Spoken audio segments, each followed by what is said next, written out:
No sé, Josep, si vols parlar-ne una mica d'aquesta acció, una mica de vertebració i de treball col·lectiu que ha fet possible que s'hagi pogut tirar endavant aquesta feina col·lectiva.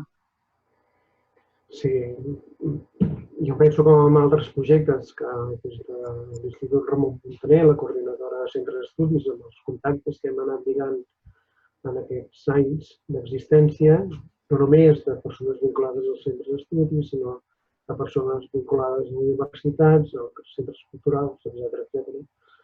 Doncs tenim una xarxa de coneixements important, no? I ha estat a partir d'allí que s'ha pogut anar concretant aquesta llista que deia l'Enric de 50 col·laboradors, els coordinadors territorials, que els diguem que van ser la Gemma Rubí per Barcelona província, Santiago Izquierdo per Barcelona ciutat, el Jordi Gaig per Girona, el Jaume Barrull per Lleida i l'Eugeni Perea per Tarragona. Ells són els que van coordinar un equip, cadascú, que eren els redactors de les biografies. No? També l'altra cosa que a mi em sembla que és important destacar és que nosaltres plantegem un projecte global de la mancomunitat. No? Perquè també se n'han fet bastants durant aquests anys, no?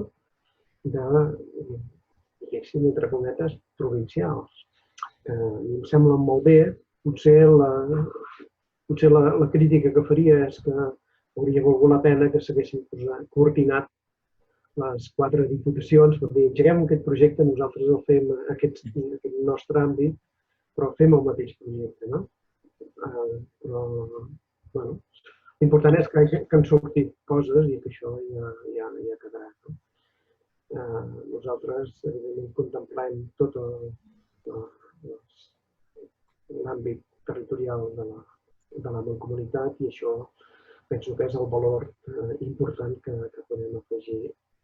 Aquestes biografies, evidentment, aquí són biografies més curtes, més llargues, però algunes és possible que en els anys, o algunes ja ha passat, no? Que s'han estudiat més en profunditat i que tant de bo localment o territorialment doncs, això pugui ser motiu de recerca d'aquests personatges per aprofundir-hi encara més i després publicant biografies més extenses.